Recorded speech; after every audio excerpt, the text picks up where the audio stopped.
So, hi guys. So, right now, inutusan ko si Bebang na kumuha ng paglalagyan ng katol. Kasi, nabali. Kasi dito sa province namin ngayon, sobrang daming langaw. Kasi sobrang lapit namin sa poultry. I mean, may mga poultry na malapit sa amin, tapos nag-harvest. Siyempre, pag nag-harvest, maraming langaw. So, tusa ko siya. Tapos ngayon, nagtitimpla ako ng kape.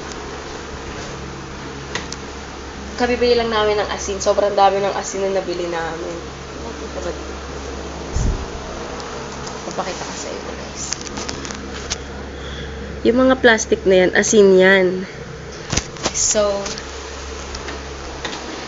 meron dito yung tirang asin namin. Ang gagawin ko, ipapatikim ko sa kanya yung kape.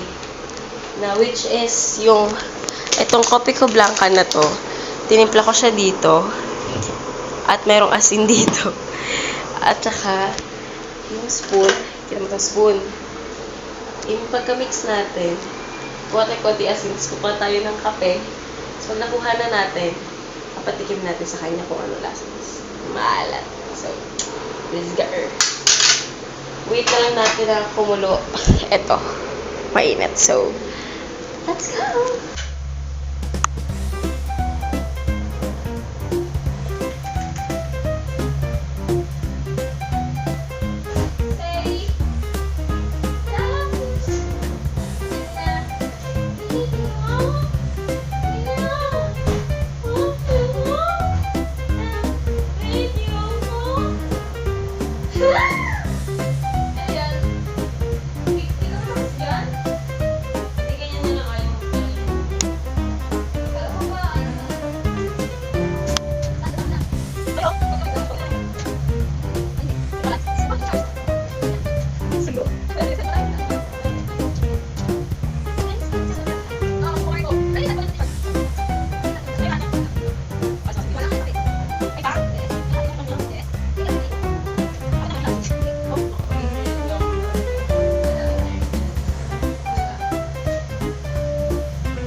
Set.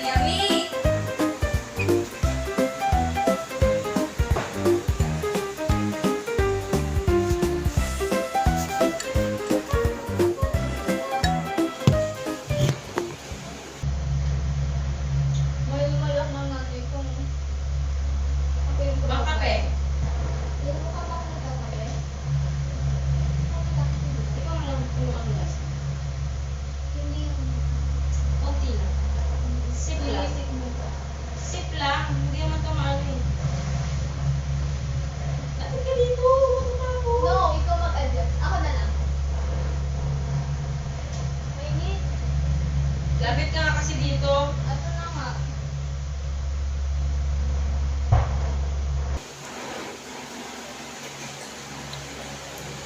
Anak ka ng pu.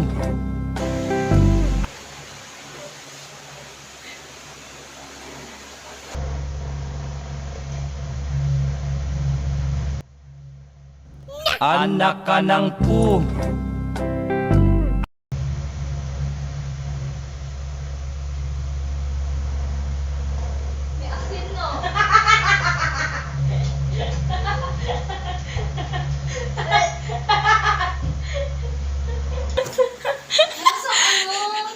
Hindi ko malaman ng dagat ba o lupa. Ben, naka-record din yung phone ko doon, no? Anak ka ng pu.